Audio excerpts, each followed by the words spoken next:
What if I told you there's like a secret software for the human brain? A program that helps you not just understand people, but actually influence their thoughts and decisions. Yeah, forget what you think you know, because today we're installing that software. You know that feeling, right? Like you're just one step behind in a conversation or in a negotiation, or even just trying to get your point across. You're out here making a simple move, and they're already thinking 3 steps ahead, literally running circles around you. It's super frustrating.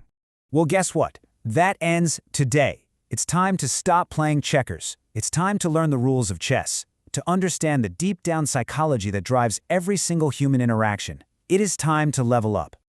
But first, real talk for a second. With great power comes great responsibility. For real. These techniques, they're potent.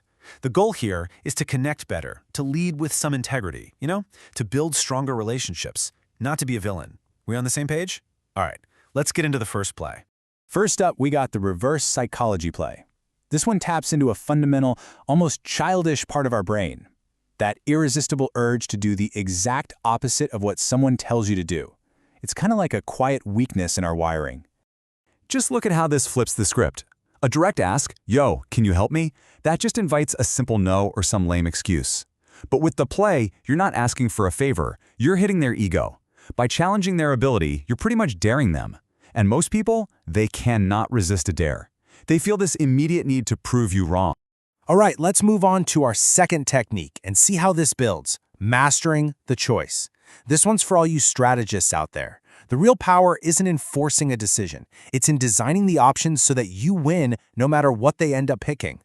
It all comes down to these 3 simple steps. Let's say your goal is to get your friend to go out for pizza. A simple "want to go out" could easily be a no. Instead, you lock in the goal. Then, you cook up the options. "Yo, you feeling Pizza Hut or Domino's tonight? See what just happened?" The question is no longer if you're going out, it's where. They feel totally in control because they're making the choice, but you've already won. And this right here, this is the core idea. People don't actually want unlimited freedom. They want controlled freedom. It makes them feel secure.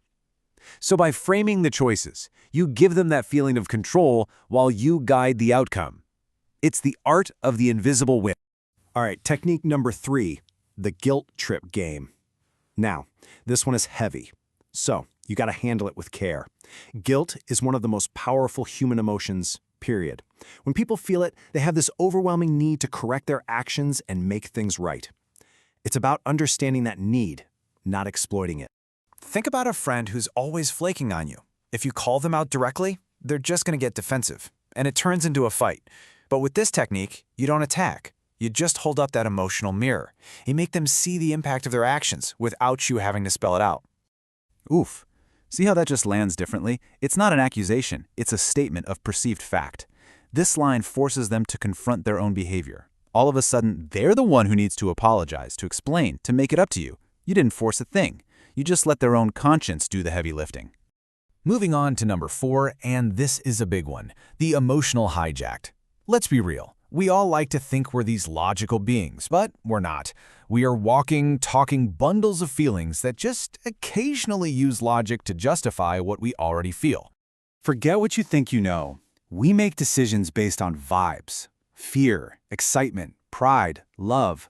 These are the real drivers. So if you want to influence a decision, you don't argue with facts. You connect with feelings. You create a moment, an emotional state where the choice you want them to make feels like the only right choice. And here's the bottom line. Your brilliant, super well-reasoned argument, it's going to be forgotten by tomorrow. But that feeling of inspiration, of safety, of excitement you gave someone, that sticks. That's what they'll carry with them. Master emotions and you master influence. And finally, the 5th and maybe the most underrated technique of them all, the power of silence. In a world that's constantly screaming for attention, the most powerful move is often to say nothing at all. Seriously, think about it. Someone is yelling at you, making their case, getting more and more worked up. What's the most disarming, most powerful response you can possibly give? Exactly. Silence is a vacuum, and human nature hates a vacuum. When you go quiet, the other person gets so uncomfortable. Their mind starts racing, filling in the blanks. They start second-guessing themselves, replaying their own words, and often they'll talk themselves right into a corner or reveal what they're really thinking just to fill that awkward, uncomfortable space.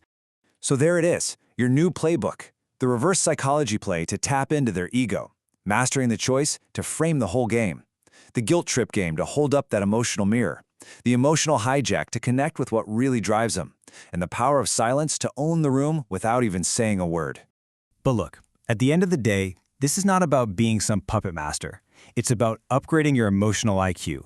It's about seeing the code behind human interaction so you can communicate more effectively, lead more compassionately, and build connections that are actually genuine and strong. You have the software now. You understand the rules of the game on a whole new level. So the only question left is, how are you going to use that knowledge to change your world? How will you play?